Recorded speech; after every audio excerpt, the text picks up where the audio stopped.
The night the storm hit Oregon, a woman crawled through the mud.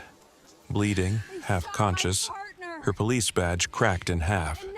She whispered into the wind, "They shot my partner, and now they're coming for me." Miles away, a man named Jonas Hale watched the lights die in his cabin. He was 46, a ghost of a soldier who'd stopped saving people long ago. Outside, his German shepherd, Bear, was growling, low, steady, certain, at something moving in the dark. Jonas once led men through war. Now he could barely lead himself out of grief. The world had forgotten him, and maybe he preferred it that way. But fate doesn't ask for permission. It knocks when you least want it. And that night, it came bleeding to his door. Before we begin, take a breath. Tell me where you're watching from, and if your heart still believes that somewhere out there, good men still answer the call. The storm rolled in from the Pacific like an old ghost returning home. The horizon had vanished under a sheet of gray, and the air smelled of salt and rust, of wood that had soaked too long in silence. Inside the cabin, Jonas Hale stood by the window, hammer in hand, securing a loose frame that rattled against the wind. Every thud of the nail echoed through the small wooden walls, like a heartbeat he was forcing to keep rhythm. The rain hadn't begun yet, but he could feel it, thick and heavy in the air, waiting to fall, the way memory waits just behind the mind's door. Jonas was 46, tall and solid, the kind of man whose stillness spoke louder than words. His face, weathered by the sea and war alike, carried that quiet fatigue only men who have outlived their purpose possess. He had once commanded men under fire, led them through nights darker than this storm, but that was before the betrayal, before the silence, before the headlines that stripped him of honor and name. Now, he lived where no one remembered him, between forest and tide, where the world's noise couldn't reach, and forgiveness never had to be spoken aloud. A single lamp burned in the corner, its light trembling with every gust. Bear, his 6-year-old German shepherd, lay near the hearth, ears twitching, eyes alert even in half-sleep. The dog was more than company. He was the last bridge between Jonas and the world of living things. When Jonas woke sweating in the night, Bear was there. When he stared too long at the empty chair across the table, Bear would nudge his arm, a silent plea to return from wherever the ghosts had taken him. Thunder cracked over the ridge, deep and rolling, shaking dust from the beams. Jonas didn't flinch, but something behind his eyes did. A flicker, like a film reel catching on a scene he didn't want to replay. Men shouting. Sand turned red. A radio voice breaking through static. "Hold the line." Then silence. Always silence. He exhaled through his nose, long and steady, and reached for another nail. The first raindrop struck the window like a warning, then another. Within minutes, the sky opened, and the storm arrived in full, a wall of water, relentless and cold, battering the cabin as if trying to erase it. Jonas moved through the room, checking the seals, the roof, the generator's hum beneath the floorboards. His movements were automatic, the way soldiers check their gear in the dark, habit carved into the bone. Bear lifted his head, ears pricked. A low growl rumbled in his chest, deep and uneasy. Jonas paused, following the dog's gaze to the front door. Nothing but the sound of rain. But Bear didn't settle. His body went taut, muscles tense, nose twitching toward the wind. "Easy," Jonas murmured, though his own pulse had already quickened. Another flash of lightning illuminated the yard beyond the porch, a blur of movement against the fence line. Jonas frowned. Probably a fallen branch, maybe debris, from the hill. But then came the sound that changed everything. A faint human sound. Something between a gasp and a cry, swallowed by the storm. Bear barked once, sharp and urgent, and bolted for the door. Jonas grabbed his coat from the hook and followed, stepping into the downpour that felt like walking through broken glass. The wind tore at his sleeves, whipped the hood from his head. The flashlight beam shook as he moved through the mud, his boots sinking with each step. "Bear!" he shouted, though the storm devoured the word. He found the dog by the fence, barking furiously at something on the ground. As Jonas drew closer, the beam of light caught on a glint of metal, a police badge half buried in the wet grass. Beside it, a woman lay face down in the mud, rain pooling in her hair, her uniform torn, the fabric soaked in red. Jonas dropped to his knees, turned her gently over. She was young, late 20s, maybe 30, with a pale face streaked by rain and blood. Her chest rose, shallow and unsteady. For a moment, the soldier in him took command. He pressed his hand to her wound, felt for a pulse. Weak, but there. Her fingers twitched, trying to reach for something at her belt, but she was too far gone to speak. Jonas caught the faint glimmer of a radio unit clipped to her shoulder. Static hissed softly through the speaker, then a burst of garbled words. "Officer down. Sector 7. Trust no one. Not in the team." Jonas froze. The words repeated once, then the signal cut out, swallowed by the storm. He looked down at the woman again, water washing over her face. There was no time to think. He scooped her up, she weighed almost nothing, and carried her toward the cabin. Bear trotted beside him, silent now, his eyes darting into the darkness as if expecting pursuit. Inside, Jonas laid her on the old couch near the fire, stripping off his soaked jacket and wrapping it around her shoulders. Her badge gleamed faintly in the lamplight. Tillamook County Police. The wound was bad. A bullet grazed near the shoulder that had torn deep into muscle. Blood still seeped through the torn fabric. Jonas tore a strip from an old towel, pressing it against the wound to slow the bleeding. His hands moved with precision, the same way they once had in field hospitals far from home. For a long moment, the only sound in the room was the storm pressing against the windows and the rasp of her breathing. Bear lay nearby, tail still, gaze locked on the door. Jonas sat back, studying the woman's face. Her freckles beneath the grime, the faint scar at her temple, the line of exhaustion that didn't belong to someone so young. Whoever she was, she had seen something terrible. And whatever she carried with her, it wasn't just blood, it was fear. He stood, crossed to the radio on his shelf, and turned the dial. Nothing but static. Every frequency drowned by interference. The storm had cut him off completely. He stared at the crackling speaker, that faint echo of her recorded voice, "Trust no one in the team," and felt the old instinct tighten in his chest. He'd heard those words before, years ago, in a desert that still haunted him. Different place, same truth. Bear gave a low whine. Jonas looked toward the door again. For the first time in years, he wasn't sure if he was safer inside or out. He leaned against the wall, listening to the storm clawing at the roof, to the fragile heartbeat of the woman on his couch, and to something else beneath it all, the faintest hum from her radio, still alive, still transmitting. Jonas knelt beside it, turned the volume up. Static. Then a voice, barely audible, almost swallowed by the wind. "She's not alone." The sound died. Jonas stared at the speaker, rainwater still dripping from his sleeves. His reflection trembled in the glass of the darkened window, his own face looking back at him, older, heavier, carrying the weight of too many ghosts. Outside, lightning split the sky again, lighting the yard in a pale blue glare. For a second, he thought he saw movement near the fence. A shadow, then nothing. Only the rain.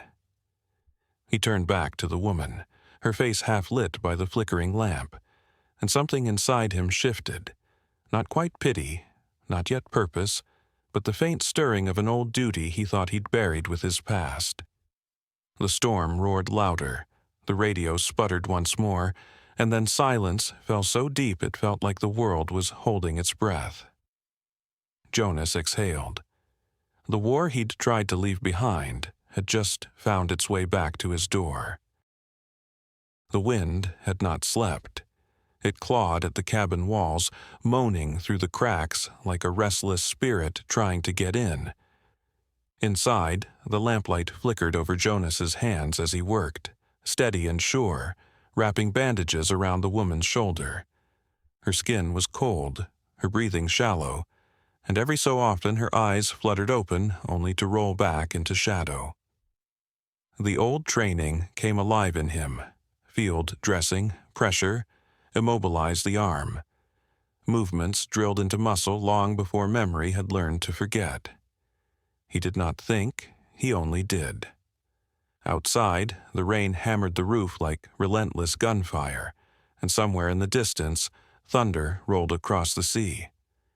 Bear lay near the door, restless, ears twitching at every sound the storm carried. Jonas spoke softly. Words meant more for himself than her. "You're not dying here, not tonight." It wasn't a promise, only a reflex, the kind men make to ghosts when there's no one left to hear them. The bleeding slowed. Her pulse steadied, faint but fighting. Jonas adjusted the blanket around her, watching the rise and fall of her chest. Beneath the grime and blood he noticed her uniform, Tillamook County Police. A badge meant order, law, protection. But here, under the storm, it looked like a symbol stripped of meaning. Another emblem of a world that never came when you called. She stirred then, a tremor running through her fingers. Her lips moved, cracked and pale.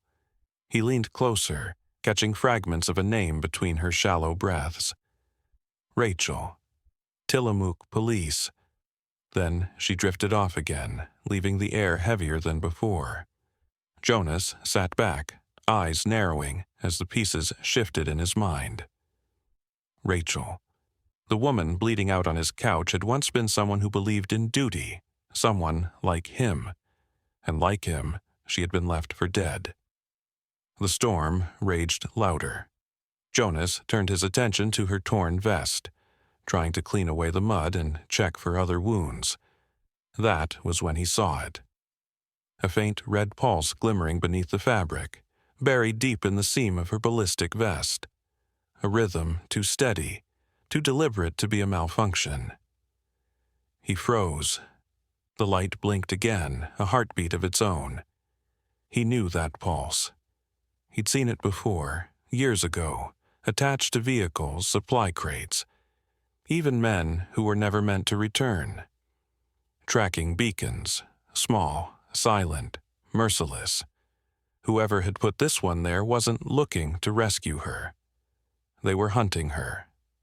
Jonas's breath came slow, measured. He peeled back the torn fabric and saw the tiny transmitter, no bigger than a coin, its LED pulsing like an eye that never blinked. For a second, he just stared at it, feeling that old military calm sliding back into him, the kind that came when fear had no room left to grow. Then he moved. He reached for a roll of tin foil from a drawer, tearing off a strip and wrapping the device with precision. It was an old trick from a forgotten life. Foil muffled the signal long enough to vanish from the radar. Bear watched him, head tilted, as if recognizing that this was no longer a night to sleep through. Jonas opened the back door and stepped into the storm. The cold slapped him across the face, sharp and clean.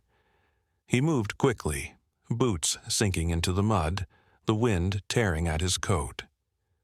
Down by the fence he crouched, flung the wrapped device into the flooded gully and watched as the current carried it away, out to the forest, the sea, or maybe nowhere at all.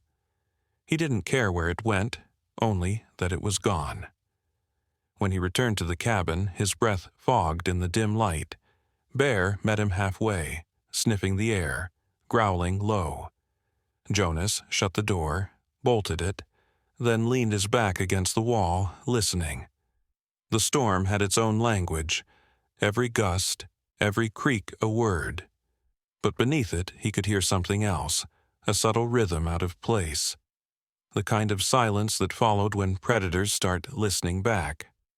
He crossed the room to check on Rachel. She was still unconscious, but her hand had found the edge of the blanket, gripping it tight. The human instinct to survive, it never really dies. Jonas studied her face again, searching for answers in the lines of exhaustion.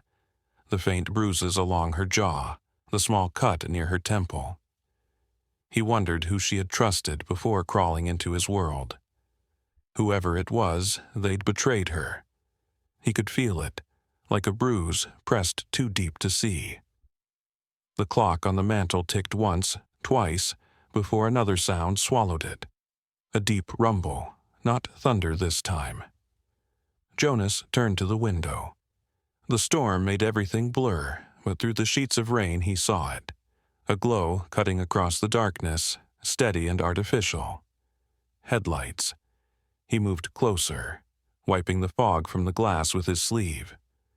The beam of a vehicle crawled slowly down the road that led to his property, sliding between the pines like a searchlight. The shape was large. An SUV, black, heavy, the kind used by men who didn't ask questions. For a moment Jonas didn't move. He only watched the twin lights creep through the rain, slicing the dark apart.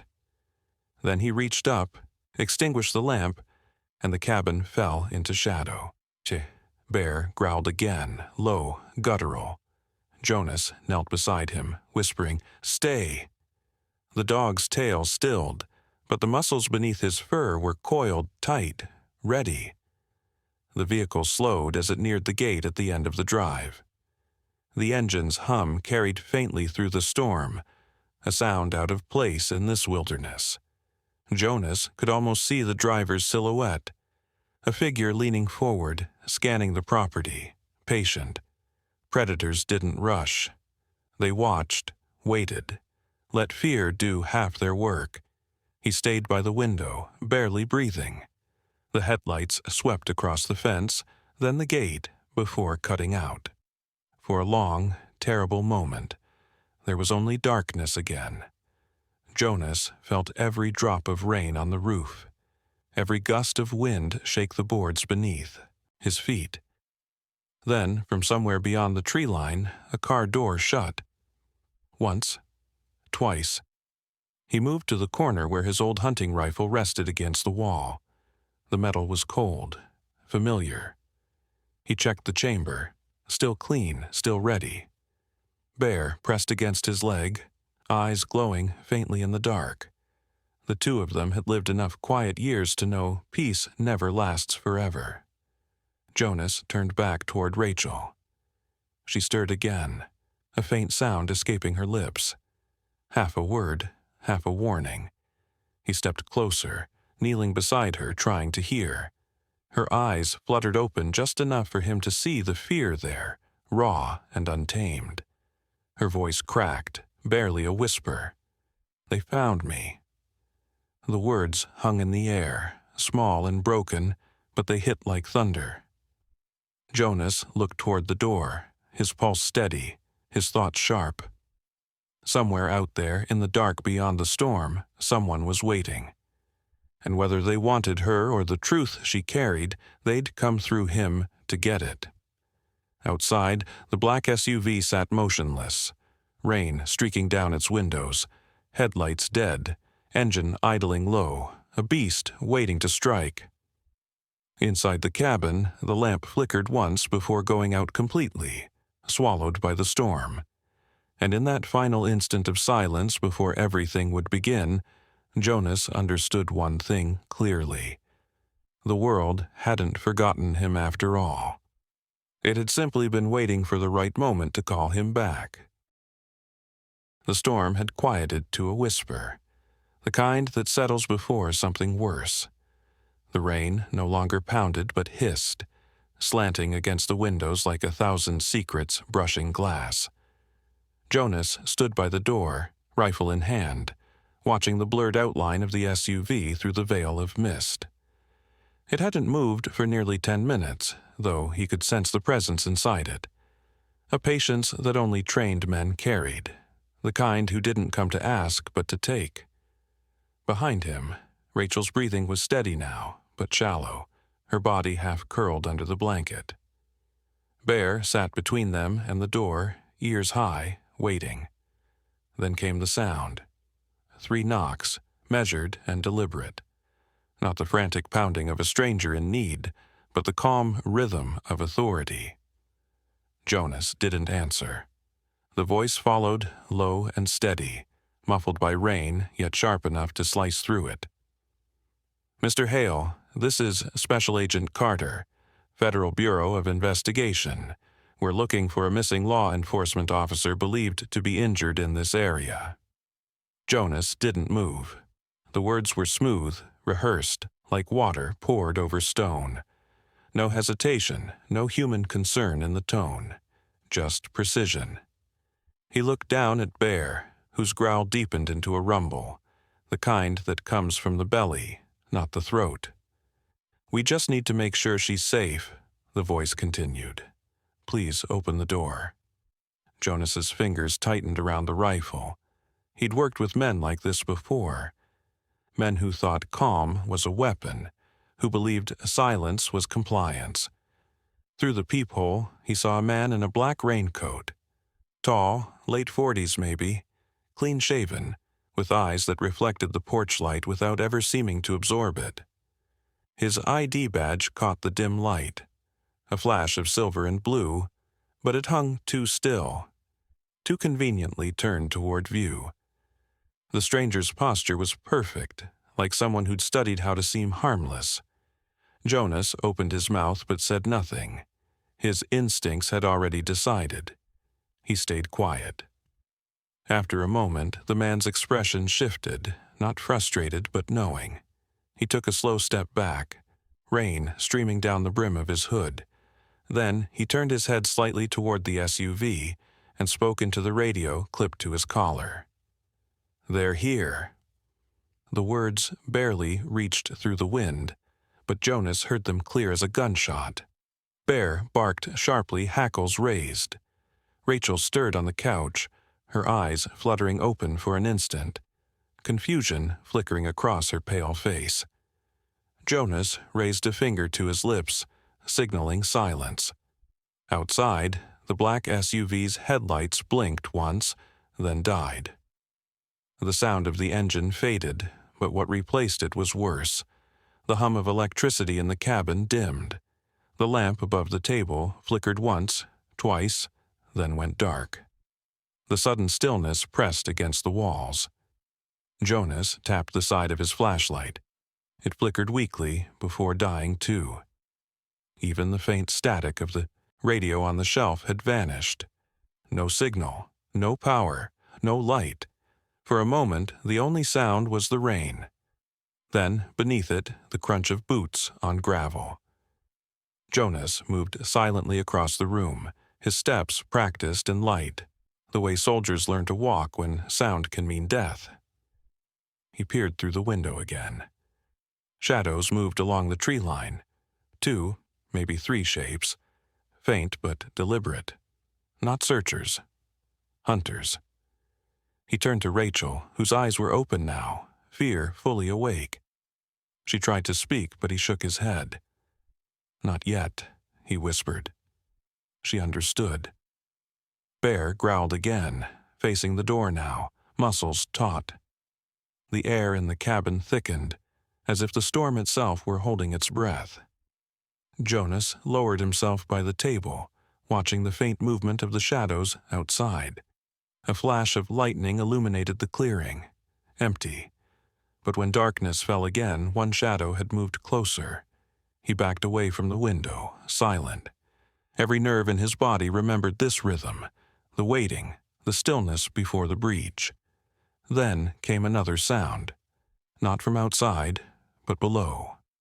A dull thud, faint yet unmistakable, like a door closing beneath the floorboards. Jonas froze.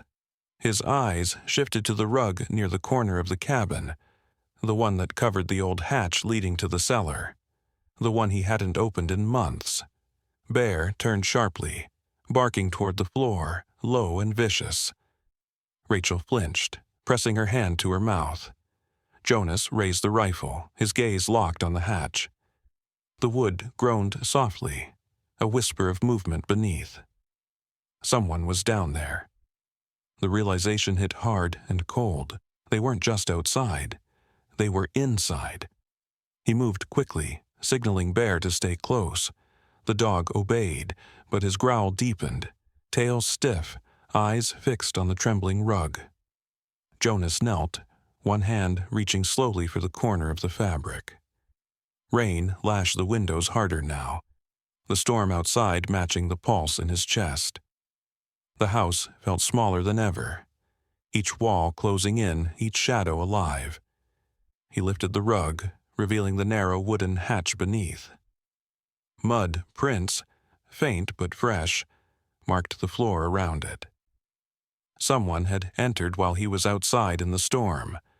Someone who'd waited for the dark to fall. Another faint creak came from below.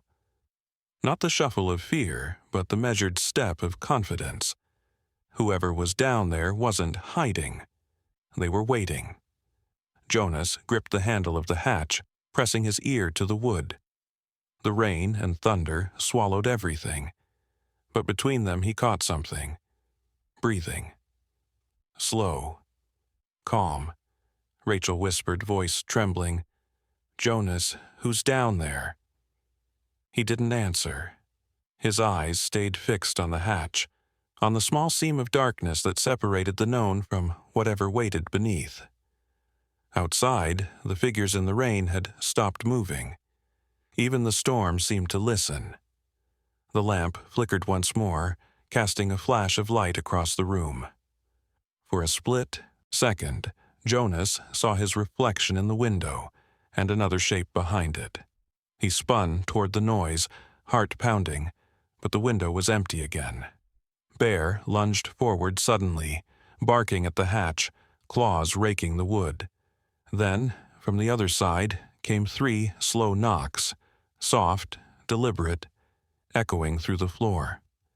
Jonas took a single step back, rifle raised. The air in the cabin turned heavy, the kind of silence that has weight.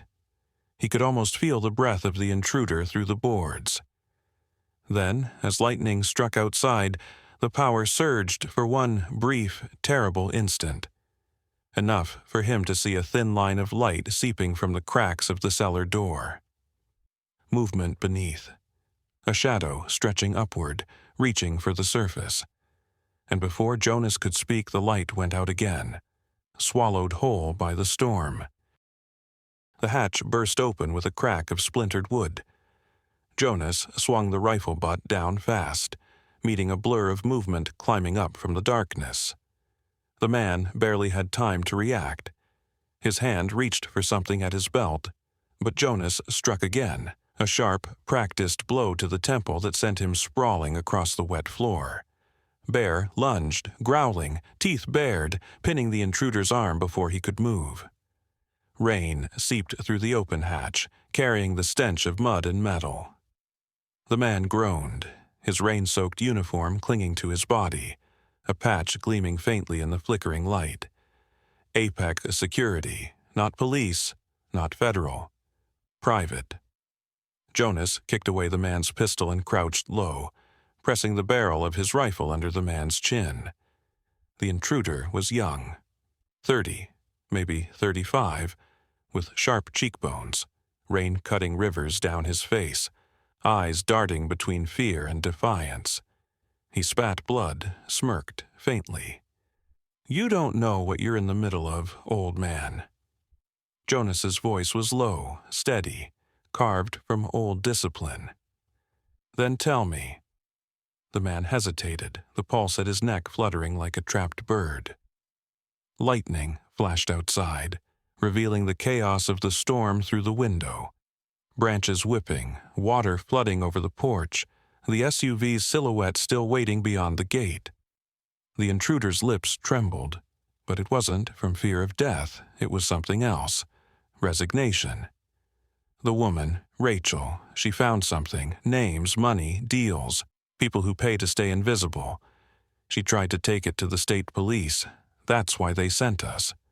Jonas's jaw tightened. Sent you to protect her? A bitter laugh escaped the man's throat. No, to erase her. The words hit harder than any thunder outside. For a moment, the only sound was the pounding of the rain and the slow crackle of the dying lamp. Jonas looked toward Rachel, still lying weak but awake now, her eyes wide, her breathing quick. She'd heard. The truth was finally in the air, bitter and sharp. Jonas turned back to the man. Who's they? But before the answer could come, the lights flickered once more, then died completely. The darkness pressed down, thick and absolute. A faint hum replaced the silence, the static distortion of jamming frequencies. Jonas's old instincts caught it instantly. A signal blocker. They'd set up interference around the property, no phones, no radio, no way out. He moved fast, grabbing the flashlight from the counter and switching it on. The beam cut through the dark, slicing across the room. The intruder's eyes flashed in its glare, pupils narrowing like a cornered animal. Jonas bound his wrists with a torn extension cord, double-knotted and brutal. He'd done it 100 times before, in deserts and ruins far from here. The man winced, but didn't resist. Jonas reached for the old military radio from the shelf. Heavy, scratched, its casing cold, too, the touch. He turned the dial, adjusting the frequency, listening for the familiar hiss that meant life. Nothing. Only distortion, static that rose and fell like waves hitting metal. The hum of the jammer was too close, too strong. Outside, the storm had reached its peak. The roof trembled under the weight of water. Lightning clawed across the sky, illuminating the forest in bursts of white. Each flash revealed movement, shadows shifting between trees, creeping closer. Jonas knew the pattern, perimeter tightening, entry imminent. They were surrounding him. Jonas, Rachel whispered from the couch, her voice weak but urgent. We can't stay here. He nodded once. Decision made. He checked the rifle, loaded one final round, then glanced toward the intruder on the floor. You said they sent you. How many? The man's smirk returned, a ghost of arrogance even now. Enough. Jonas didn't wait for more. He signaled Bear, who immediately took position near Rachel, tail low, body coiled. Upstairs, Jonas said, voice quiet but firm. Now. The cabin groaned as they climbed. The wood beneath their boots slick with water leaking through the ceiling. Jonas grabbed a rope from the supply closet, slinging it over his shoulder, then pushed open the attic hatch. A gust of damp air hit his face, carrying the smell of rain and salt. The space above was cramped and cold, the roof creaking with every gust. Bear climbed up first, then Rachel, moving slowly, her wound reopening slightly as she pulled herself onto the floorboards. Jonas followed last, closing the hatch behind them. The sound of footsteps below reached them. Multiple sets. Heavy, methodical. The front door rattled, then the window glass shattered somewhere near the kitchen. They were in. Jonas crouched low, pressing his back against the slanted roof beam. The flashlight beam trembled as he set it on the floor, reflecting faintly off a metal toolbox nearby. He grabbed the emergency flare from it. A small red cylinder, old but still functional. His hands worked without hesitation, the way they once did when commands came faster than thought. Rachel's voice broke the silence. You've done this before. Jonas didn't look at her. Too many times. Water began dripping through the ceiling, faster now. The storm outside had turned violent, howling across the coast. Each gust sounded like the cry of something ancient and furious. Below, a door slammed open, followed by muffled shouts. Men communicating in terse radio code. The intruder Jonas had tied up must have given them enough time to breach. Bear snarled low, fur bristling, eyes fixed on the hatch. Jonas moved closer to the attic window, pried it open just enough to let the wind whip in. Cold rain splashed across his face, but he didn't care. He reached for the flare gun, heavy, familiar, loaded the single cartridge and aimed it skyward through the gap. "Please," Rachel whispered. "If they see it, they already know we're here," he said quietly. "Now, someone else needs to." He fired. The flare shot through the storm, a red spear tearing the sky apart. For a brief, burning second, the rain itself seemed to stop, every drop catching the crimson light as it fell. The mountains, the flooded road, the shattered porch, all bathed in the blood-red glow of fire and warning. Jonas leaned forward, watching through the open window as the flare illuminated the world below. And there they were, dozens of figures, moving between the trees. Some in dark rain gear, others in tactical armor with faint blue insignias glinting on their shoulders. The same Apex logo. Rifles slung, visors glimmering under the rain. Their formation spread wide, deliberate. Predators closing in on prey. Rachel covered her mouth, eyes wide. "My God." Jonas said nothing. The light of the flare burned out above them, swallowed by the black clouds. In its fading glow, he could see the reflection of his own face in the glass. A soldier's face, not the recluse he'd pretended to be for years. His past had caught him, and this time it wasn't going to let go. The rain came harder, the roof shuddering beneath the weight of it, thunder roaring across the cliffs. Somewhere below, a door crashed open. Footsteps. Voices. Jonas turned to Rachel, his expression unreadable. "Stay low, don't make a sound." Then he looked to Bear, whose tail was still, eyes locked, ready. Outside, lightning split the sky once more, bright enough to show the truth of what was coming. A ring of men advancing through the storm, their silhouettes multiplying with every flash, surrounding the house like wolves circling firelight. Jonas gripped his rifle tighter, the rain dripping from his hair, and whispered to himself, not a prayer, not a plea, just an old memory resurfacing. Let it come. And below them, the darkness moved. The rain had turned to sheets of silver fire, falling so hard it blurred the line between sky and earth. The first gunshot tore through the storm like lightning with purpose. Jonas ducked behind the shattered window frame, returning fire with precision that came from instinct rather than thought. Bullets chewed into the wooden walls, splinters spraying into the air like sparks from a dying fire. The cabin, once a shelter, had become a battleground. Bear barked, a sharp, furious sound, before limping toward the window, dragging his injured leg but refusing to back down. Rachel crouched near the radio, fingers trembling as she tried to reconfigure the signal system with the half-broken wires Jonas had salvaged earlier. Her face was pale in the flickering light of the storm, lips moving in silent prayer between each flash of thunder. "Jonas," she called, voice cracking through the noise. "They're coming around the east side."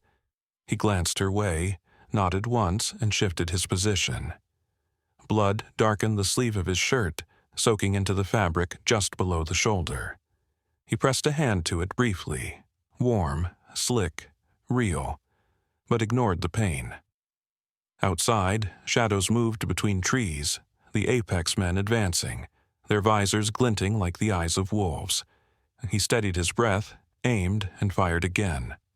One fell. Another dove for cover. Then came the shattering of glass from the rear window. Jonas spun just in time to see a figure climbing through, gun raised. He fired first. The man collapsed, weapon clattering across the floorboards. Rachel gasped, ducking lower, her hands still locked around the radio mic. "Please," she whispered into the dead static. "Anyone. This is Officer Rachel Monroe. Tillamook PD. We are under attack." But the static only hissed back, cruel and endless. Jonas crouched beside her for a moment, sweat and rain mixing on his skin. "Keep trying," he said quietly. "Someone's listening." He didn't believe it, but she needed him to. He needed him to. Outside, the darkness shifted again. A flash of movement near the shed. Jonas squinted through the downpour and saw the faint glint of steel, the gloved hand of a man creeping toward the barn door. He felt the old, cold calculation return to his chest. Distance, angles, timing. The war that had once hollowed him out was rising again in his veins. He turned back to Rachel. "Stay with Bear, no matter what happens. Don't follow me." Her eyes widened, desperate. "Jonas, you can't." He loaded the last clip into his rifle and gave a half-smile, the kind that carried no joy. "I've run once before, not this time." She froze, her breath catching, and for a moment time seemed to still. The rain suspended, the thunder silent. Then he was gone, disappearing into the storm, his shadow swallowed by the curtain of water. Bear whined, torn between loyalty and obedience, his paw scraping against the floor as Rachel held him back. She could hear Jonas outside, faintly. The rhythm of his steps, the bursts of gunfire answering his own. Each sound drew further away, into the darkness. Jonas moved through the trees like a ghost, every motion deliberate. The barn loomed ahead, its roof sagging, the old fishing traps and animal snares still scattered within. Years ago, he'd buried fragments of another life there, tools from the man he once was. And in one rusted locker, beneath a tarp, lay the remnants of his old survival kits, flares, tripwire, and 2 small explosive charges meant for clearing ice traps along the coast. Tonight, they would serve another purpose. He worked fast, hands trembling from pain but guided by precision. The charges were crude but functional. He wired them near the door frames, setting the triggers low, hidden beneath puddles of rainwater and debris. Thunder roared above, masking every metallic click. Then came the voices. Closer now. "He's in the barn," one shouted. Jonas stepped back into the shadows, rain cascading down his face. The pain in his shoulder throbbed with every heartbeat, but the calm that followed was almost holy, a strange clarity that comes only to men who have nothing left to lose. The first 2 Apex men breached the door. Jonas waited, counting the steps. 1, 2, then the world erupted. The explosion ripped through the storm, a bloom of fire tearing the sky apart. The barn flared bright against the rain, wood and metal scattering into 1,000 fragments of light. The shockwave rolled through the ground, shaking the trees, silencing the gunfire for a heartbeat that felt like eternity. Rachel, still inside the cabin, looked up as the flare of orange bled across the horizon. The reflection burned in her eyes, equal parts terror and awe. She clutched the radio tighter, her voice cracking as she called again into the static. "Jonas, answer me, Jonas!" Only thunder replied. Bear limped to the window, whining softly, his paw pressing against the sill. Rachel's tears mixed with rain dripping from the ceiling. And then, faintly, through the chaos, she heard it. Sirens, real ones this time. The wailing grew louder, cutting through the storm like a promise. She stumbled to her feet, dragging the heavy emergency lamp toward the window, waving it wildly. "Here! Over here!" Outside, the red and blue lights flickered against the rain, distant but closing fast. Relief began to break through her panic until she saw the figure by the fence. Jonas. He was on his knees, the rain washing the blood from his shoulder, his rifle fallen beside him. Bear broke free from her hold, bounding through the open door, dragging his injured leg but refusing to stop. He reached Jonas, pressing against him, whining as if to will him awake. Jonas's hand rose weakly, fingers brushing the dog's head. Rachel ran after them, slipping in the mud, screaming his name. The storm drowned her voice, but she didn't care. She fell beside him, hands trembling as she tried to stop the bleeding. His eyes fluttered open, faint, distant, but not empty. "You made it," she whispered. He gave a small, tired smile. "Told you, I wasn't running." And then his hand slipped from hers. Rachel pressed her forehead to his chest, the rain pouring over them, the sound of sirens closing in. Bear lay beside his master, unmoving except for the rise and fall of shallow breath, eyes open, watching the sky.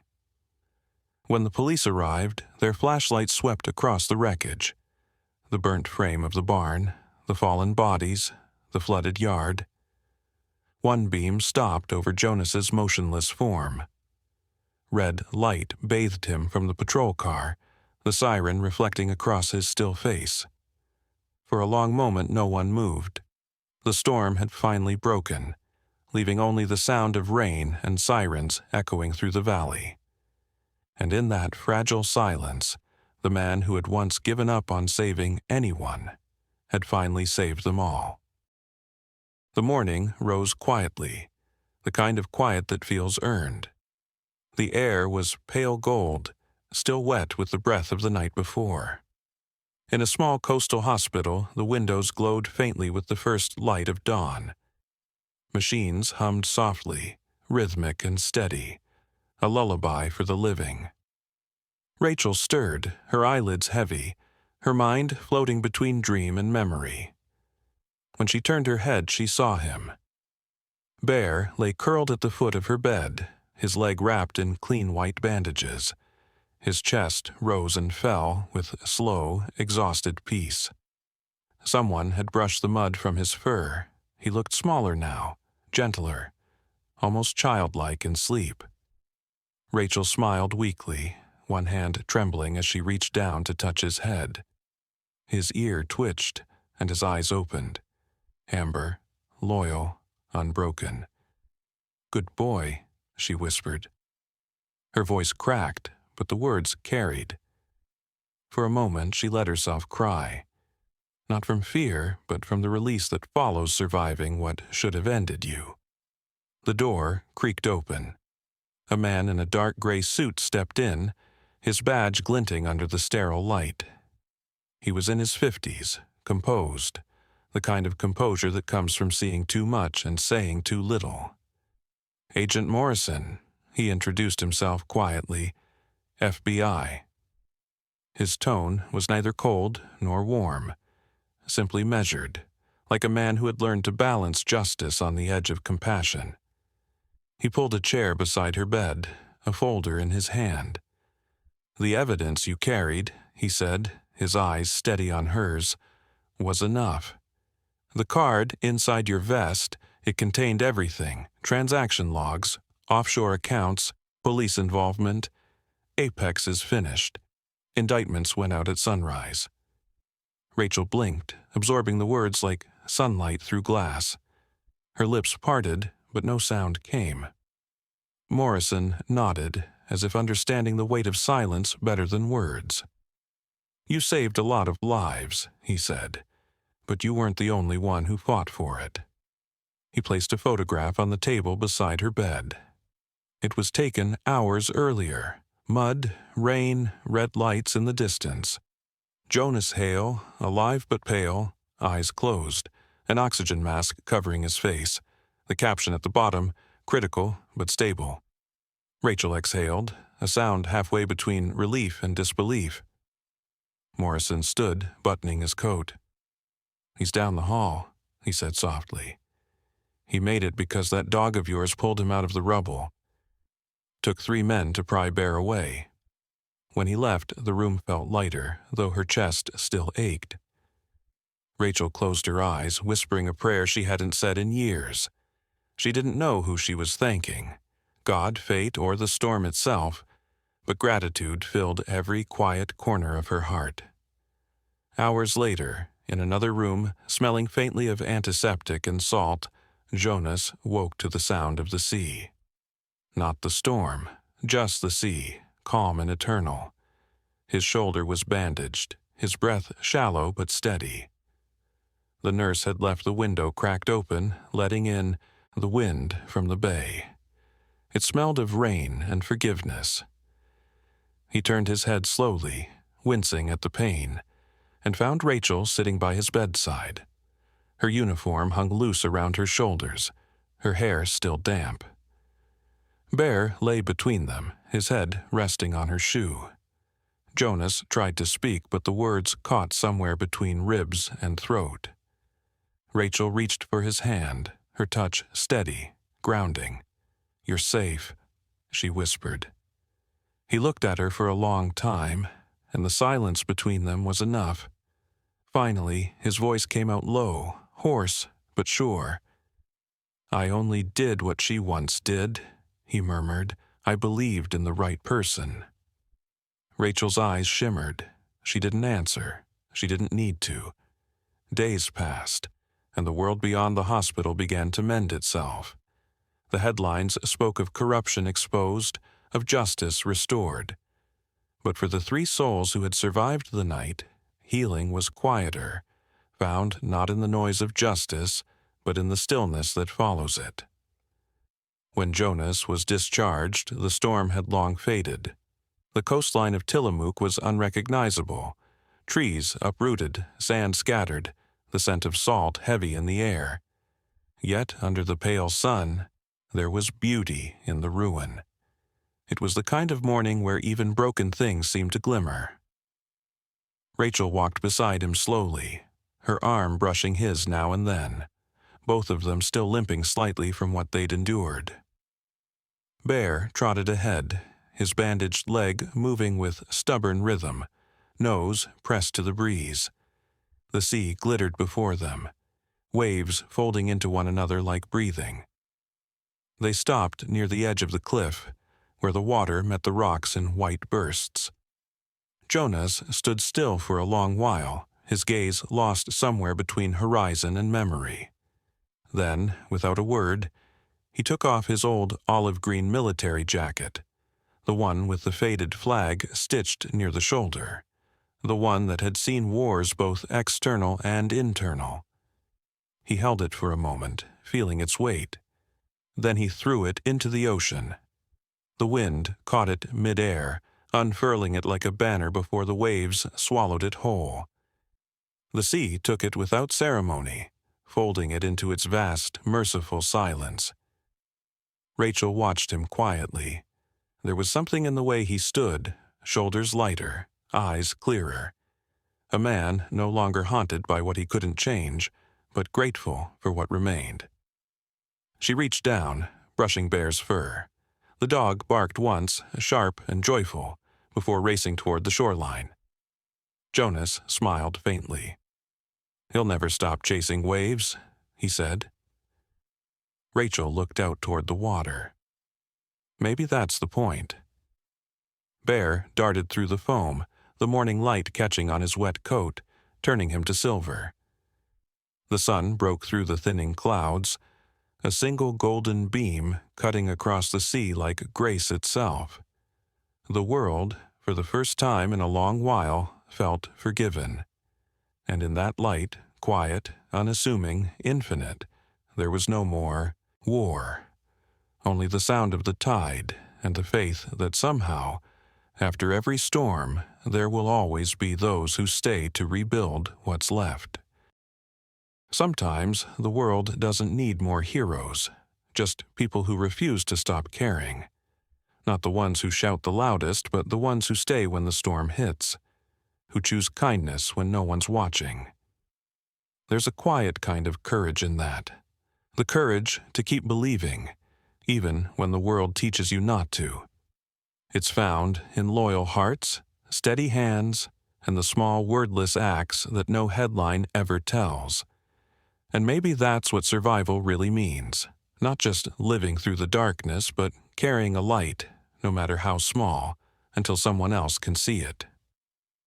Tonight, somewhere out there, another soul is standing in the rain, tired but unbroken, still choosing to believe that good can win, that mercy still matters, that love is not weakness. And when dawn comes, they'll rise, brush the mud from their hands, and keep walking. Because that's what the quiet heroes do. They don't save the world all at once. They just make it a little kinder, one storm at a time.